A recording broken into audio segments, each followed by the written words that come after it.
Lucas 2, 1 al 5. Dice así: Aconteció en aquellos días que se promulgó un edicto de parte de Augusto César que todo el mundo fuese empadronado.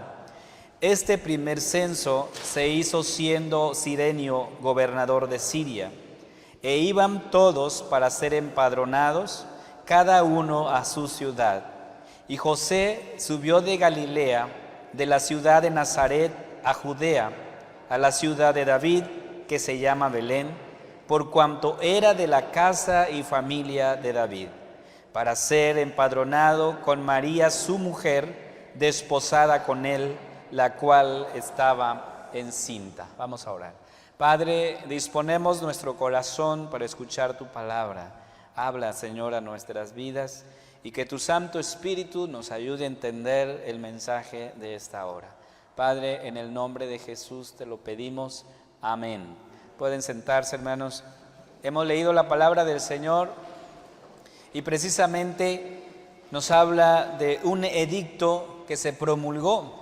Y cuando nosotros revisamos la Escritura, cuando nosotros vamos a la palabra, encontramos que Dios siempre da poder a quien Él quiere, y Él pone y quita reyes, como dice el profeta Daniel, lo hemos leído, dice Daniel 2:21, Él muda los tiempos y las edades, quita reyes y pone reyes, da la sabiduría a los sabios y la ciencia a los entendidos, lo cual significa, hermanos, que el Señor está en control de todas las cosas. Entonces, cuando leemos el Evangelio de Lucas, encontramos que Lucas nos narra cómo se dio el cumplimiento de esta promesa, la llegada del Mesías.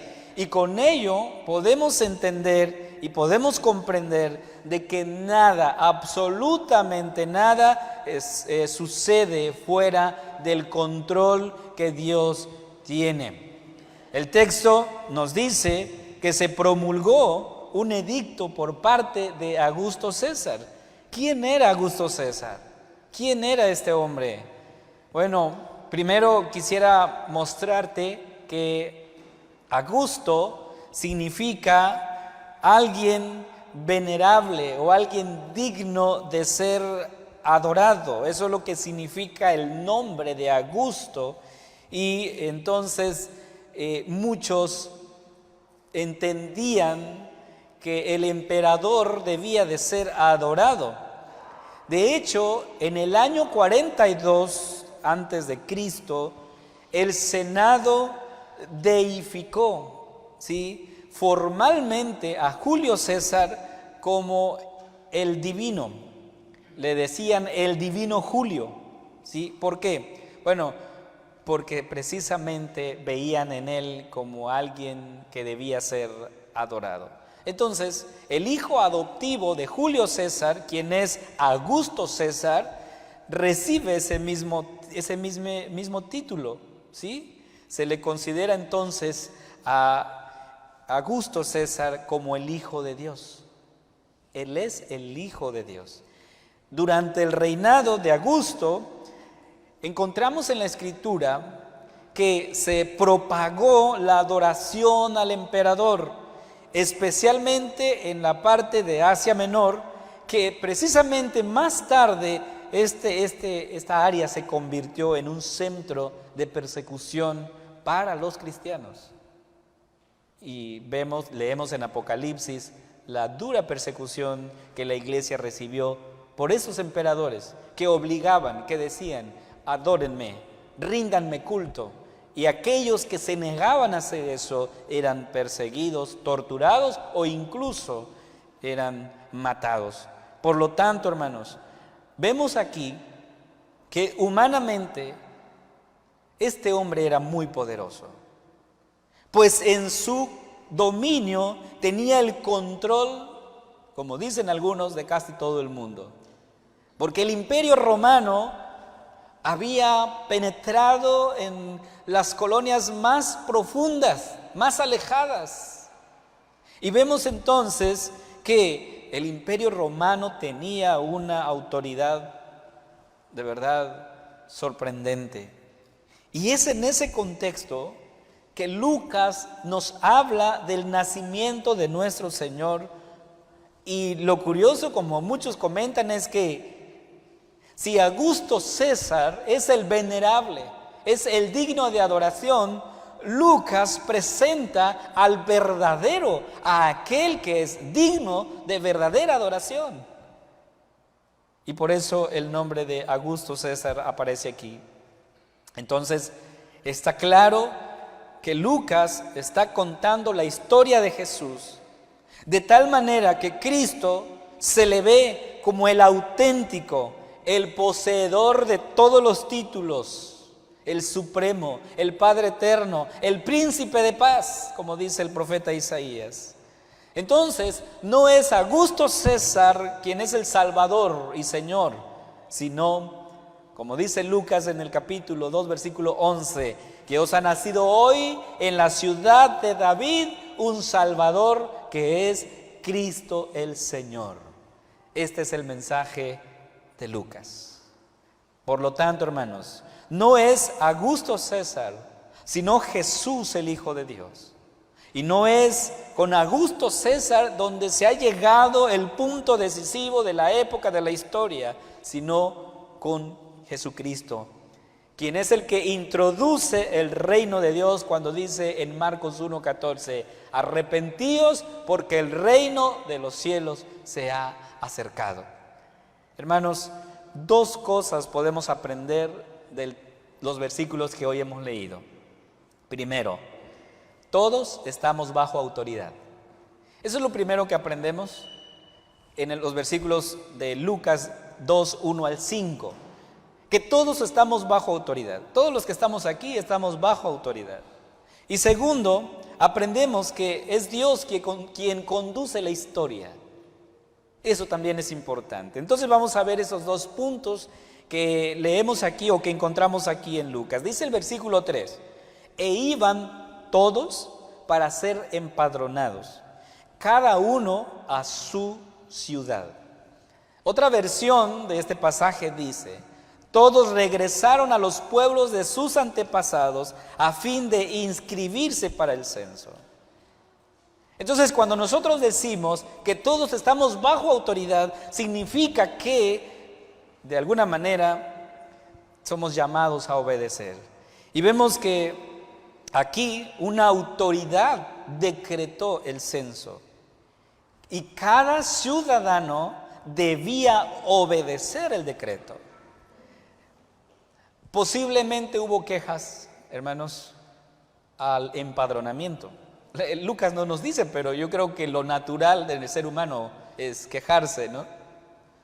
Y con justa razón. Porque hacer un viaje, hermanos, implica gasto. Además de tiempo, implica gasto. La gente se tenía que mover de donde vivieran, moverse al lugar de donde estaban sus ancestros, donde habían nacido sus ancestros, para ir y empadronarse y registrarse. Eso implicó gasto para muchas familias. Y no solamente gastos. Vemos, hermanos, por el contexto de que podría haber familias enojadas porque el censo no tenía fines estadísticos, aunque podría ayudarse en ese sentido de que hubiese tenido algún fin estadístico, como lo que hace el INEGI, ¿verdad?, en nuestros días. Levanta un censo para saber cuánta gente hay, para saber cómo están económicamente, en fin. Bueno, el censo de ese tiempo tenía un objetivo: cobrar más impuestos. El cobro de impuestos. Esto no es nada agradable para nadie, tener que pagar, saber que los ciudadanos tienen que contribuir con sus impuestos y aumentar el impuesto. Entonces esto nos lleva a pensar de que ciertamente hubo enojo, hubo molestia en las personas, el hecho de que tenían que invertir tiempo, tenían que gastar lo que no tenían, y es el caso de José y de María. La Biblia nos dice que, por lo que entendemos, por las ofrendas que ellos ofrecieron cuando llevaron al niño al templo, era una ofrenda que era especialmente para aquellos que vivían en extrema pobreza. Entonces, obviamente María, José, no tenían dinero suficiente como para hacer un viaje, aunque tenían que ir caminando. Hermanos, en esos tiempos los medios de transporte no habían como las hay hoy, pero aún así tener que ir caminando implicaba gasto, porque había que comprar comida en el camino y en el lugar donde vas, alojarte, todo eso implicaba gasto. Entonces sí hubo molestia, sin duda. Sin embargo, tuvieron que obedecer. Era un edicto, era una orden, dice el versículo 1, aconteció en aquellos días que se promulgó un edicto de parte de Augusto César que todo el mundo fuese empadronado. O sea, no había opción, tenías que ir, tenías que obedecer. Y entonces, hermanos, es importante reconocer que cuando estamos bajo autoridad es para nosotros un llamado a la obediencia. Somos llamados a obedecer. Y esto tiene que ver con humildad. La humildad permite que nosotros podamos reconocer que Dios ha puesto sobre nosotros a personas a quienes se les ha dado autoridad sobre nuestras vidas. Sin duda podríamos pensar que hay autoridad que se dejan guiar por la poderosa mano del Señor, por el Espíritu Santo, y hay autoridades que hacen lo contrario. Hay una u otra, pero ¿cuál es nuestra responsabilidad, hermanos, frente a la autoridad? Nuestra autoridad o nuestro llamado es a obedecer, siempre y cuando las acciones y exigencias de dichos gobiernos no atenten a los principios bíblicos de nuestra fe en Dios. Pero somos llamados a obedecer. Si eso pasa, si una autoridad nos llama a desobedecer al Señor, dice la Escritura en el libro de Hechos que es mejor obedecer a Dios antes que a los hombres.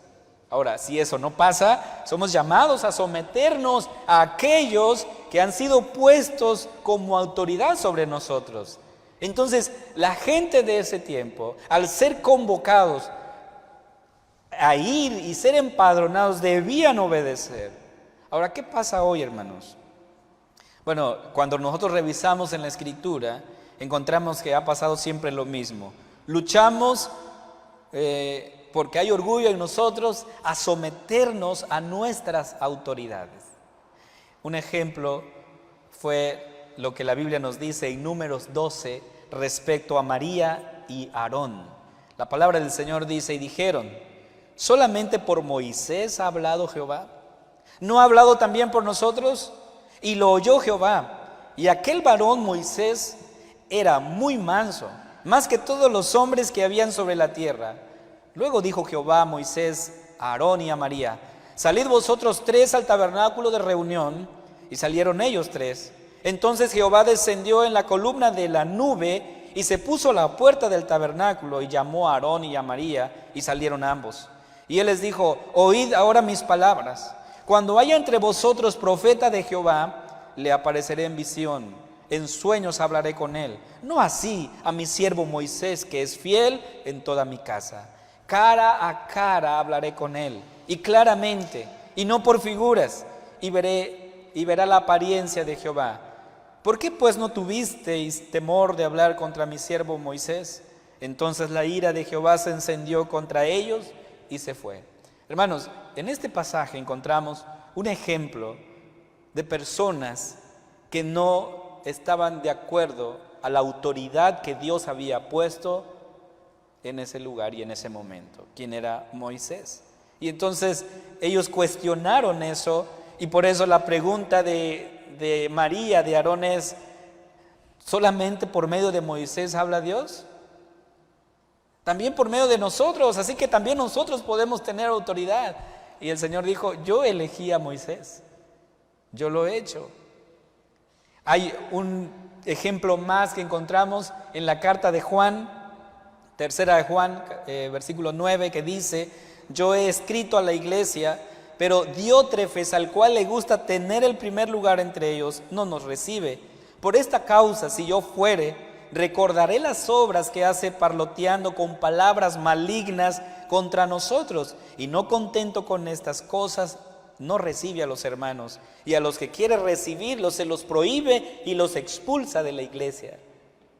Hermanos, estos dos ejemplos nos ayudan a entender que a veces no nos gusta sujetarnos a la autoridad.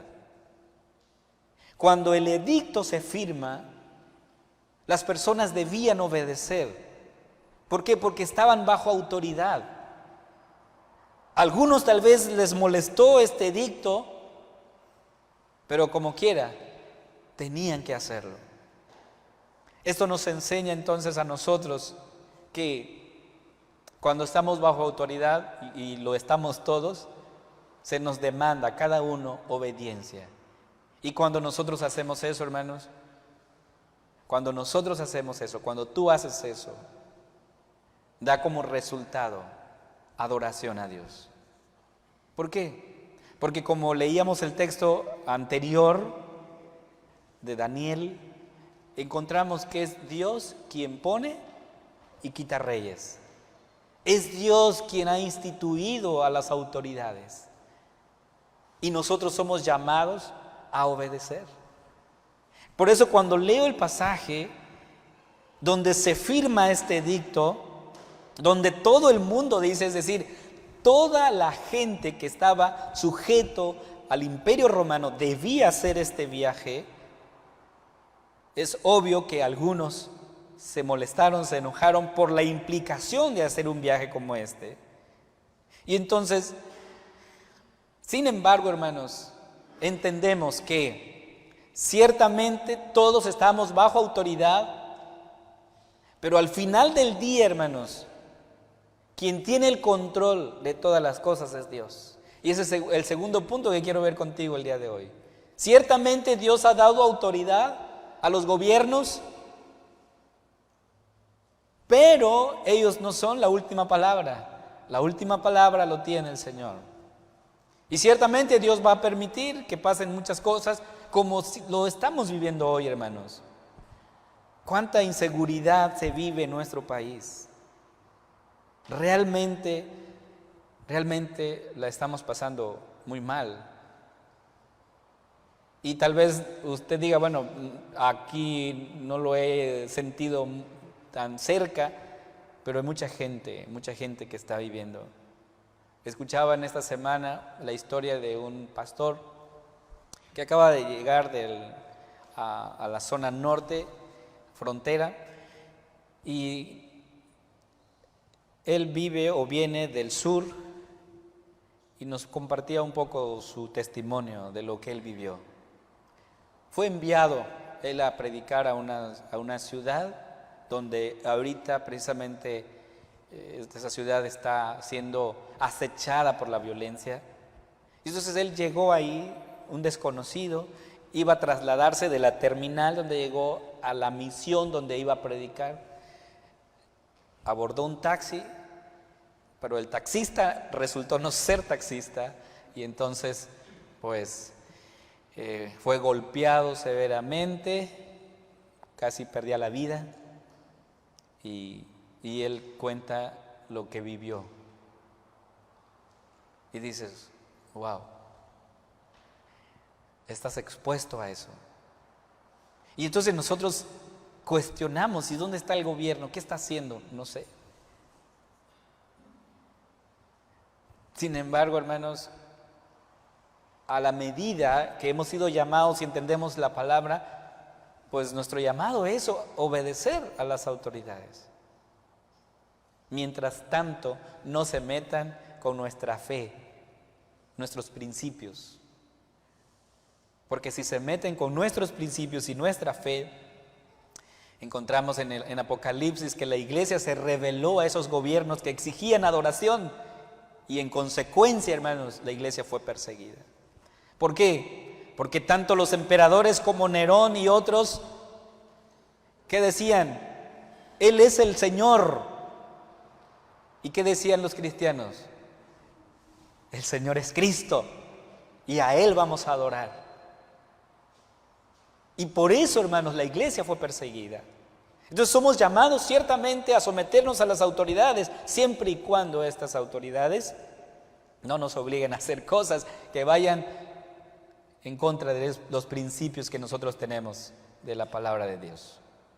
Segundo, hermanos, es Dios quien conduce la historia. Aunque ha dado autoridad a los gobiernos, al final del día, quien tiene el control de todas las cosas es Dios. Dice el versículo 4, y José subió de Galilea, de la ciudad de Nazaret, a Judea, a la ciudad de David, que se llama Belén, por cuanto era de la casa y familia de David.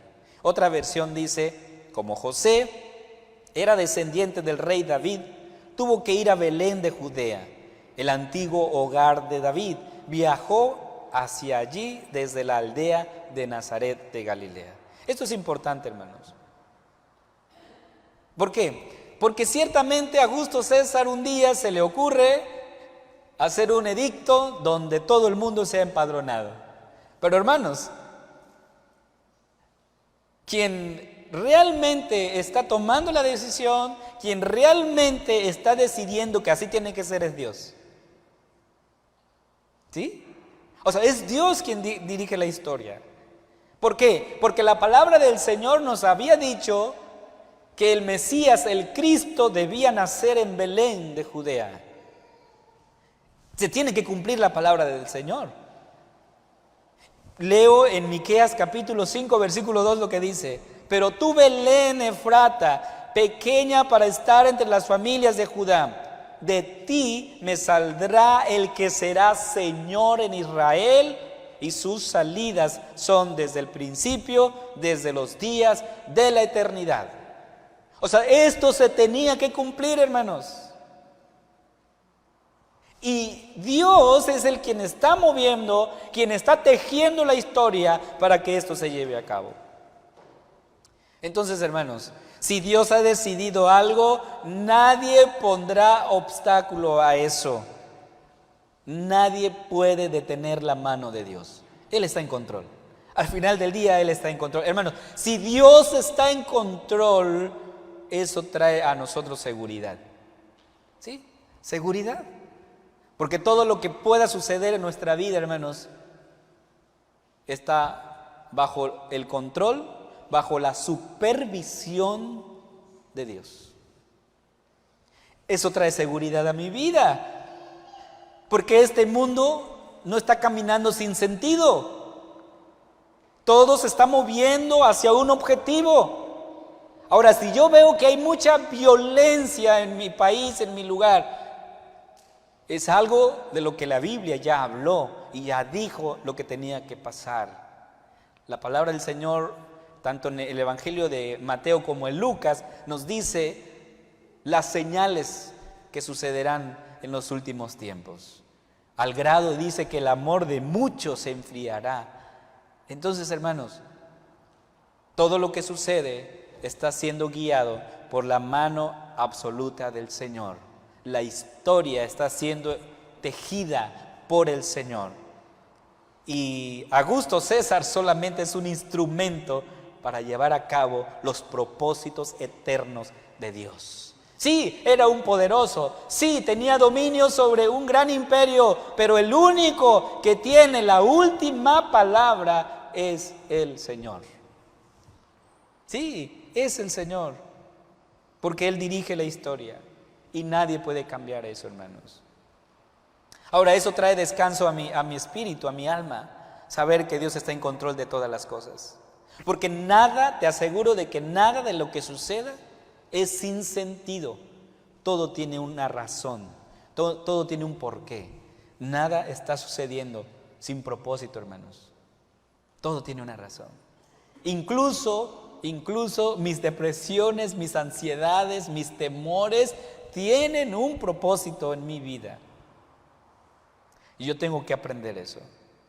Entonces la palabra del Señor dice que José subió de Galilea, de la ciudad de Nazaret, a Judea, la ciudad de David, que se llama Belén, por cuanto era de la casa y familia de David. Versículo 5, para ser empadronado con María, su mujer, desposada con él, la cual estaba encinta. Hermanos, los tiempos de Dios son perfectos. Y yo creo que tú has escuchado eso, ¿no? Los tiempos de Dios son perfectos. Y ciertamente, al Señor no se le adelanta nada, ni nada se le atrasa. Todas las cosas se dan en tiempo y en forma. Todo. Entonces nosotros podemos aprender de esto, de que no fue una ocurrencia nada más de Augusto César firmar el edicto para que todo el mundo fuese empadronado, sino que todo esto tiene que ver con la historia de la redención. El Señor llevando a cabo su plan eterno de redención, que Jesús, el Cristo, debía nacer en Belén, porque así se había profetizado. Hermanos, Dios cumple su palabra. Nosotros ciertamente no. Nosotros ciertamente nos enfrentamos a muchas cosas, pero Dios siempre va a cumplir su palabra. Y entonces, cuando nosotros vemos la magnitud de los problemas, las situaciones que nos toca enfrentar, ver y oír como ciudadanos, podríamos sentirnos pequeños ante eso. ¿Cómo se sintió José y María ante todo lo que estaban viendo y viviendo? Tal vez se sintieron pequeños ante todo lo que estaba sucediendo alrededor. Y a veces nos sentimos impotentes ante las cosas que nos toca ver, oír. Sin embargo, cuando eso pase, no se olvide quién es Dios. No te olvides quién es Dios. Dios es Señor de la historia. Dios es el Todopoderoso, el Majestuoso. ¿Y saben qué? Nosotros somos sus hijos. Esa es la gran noticia, somos sus hijos. Entonces, así como María y José tuvieron que hacer este largo viaje en plena crisis, que más adelante lo vamos a ver, que no tuvieron ni siquiera los recursos para pagar un hospedaje, porque reflexionábamos precisamente en el grupo de Adviento, que cuando el niño fue concebido y nació en un humilde pesebre, Lucas nos dice que no había lugar para ellos en el mesón. Ahora, reflexionábamos en esta semana con los hermanos en el grupo pequeño respecto a esto de no había lugar para ellos en el mesón. Y les decía a los hermanos, ciertamente, porque todo el mundo fue convocado, pues había mucha gente, ¿no? Pero les decía, pero yo me atrevo a pensar un poquito más allá. Si no había lugar, posiblemente también se debía a las condiciones económicas de José y de María. Usted sabe que cuando hay demanda, los precios suben, ¿no? Sí, suben. Así se maneja los negocios, oferta y demanda. Entonces, tal vez habían hospedajes, pero no eran accesibles para José y María. Lo único que ellos tal vez pudieron pagar fue el lugar menos pensado, un establo. No sé si se les prestó ese lugar por la premura de que el niño ya venía en camino, por los dolores de parto. Yo no lo sé, Lucas tampoco nos dice, pero puedo imaginar que cuando a veces no tienes los recursos económicos, ¿cómo puedes tú encontrar un lugar cómodo? No lo hay. Entonces, hermanos, sin embargo, ellos hicieron el viaje y aún así, sin duda, confiaban en el Señor y en sus promesas. Los doctores de aquí, los que vienen aquí a la iglesia y los que nos escuchan por la red social o la radio, darán fe de esto. Imagínense, ya el tiempo se había cumplido de embarazo. ¿Y cuál es la recomendación cuando ya faltan pocos días? Que no viajen, ¿verdad? No viajen. No sé si las condiciones de un embarazo, dependiendo si son riesgosas o no, pero normalmente cuando ya se acercan los días, que ya están muy cerca, se le recomienda a la persona pues, no viajar. Por eso digo, hermanos, de que los tiempos de Dios son perfectos.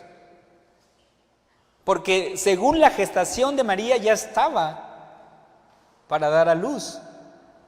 Sin embargo, no dio a luz en el camino. No. O sea, todo fue diseñado de tal manera que se cumpliera conforme a la palabra de Dios que se había dicho. Podemos dar testimonio entonces de que el Señor no nos abandona. Él siempre va a estar ahí y Él va a cumplir su palabra tal como Él la ha prometido. Entonces, si Él permite que tú pases por alguna circunstancia difícil, te pido a que nunca te olvides quién es Dios. Si Él permite algo, te aseguro que siempre es con un propósito. Con un propósito. Humanamente hubiéramos pensado cómo María hizo ese viaje, estando embarazada, estando a pocos días de dar a luz. ¿Cómo es que se atrevió a hacer un viaje como este? Pero Dios estuvo con ellos. Entonces, hermanos, para nuestro Dios somos como el título del sermón. Para nuestro Dios somos sus pequeñitos, sus hijos. Como dice la Escritura, la niña de sus ojos. O como le dijo el ángel a Daniel, sus amados. Eres amado por Dios. Hermanos, y Él es nuestro amoroso Padre. Él nos ama. Vamos a orar. Padre, gracias te damos, porque tú eres nuestro Dios y nosotros somos el pueblo de tu prado. Ciertamente la historia tú la diriges, tú la escribes y tú la gobiernas y la guías. Y tú usas a quien quieres usar para llevar a cabo tu plan perfecto. Usaste a Augusto César para promulgar este edicto, porque la profecía debía cumplirse y José y María debían subir a Belén, y estando allí el Cristo nacería. Y la profecía se cumplió, Señor. Y eso solamente nos dice algo, que tú eres un Dios que cumple su palabra. Entonces ayúdanos a descansar en ti, ayúdanos a creer en tu promesa, Señor, y sobre todo a no olvidarnos quién eres tú y quiénes somos nosotros. En el nombre de Jesús oramos. Amén.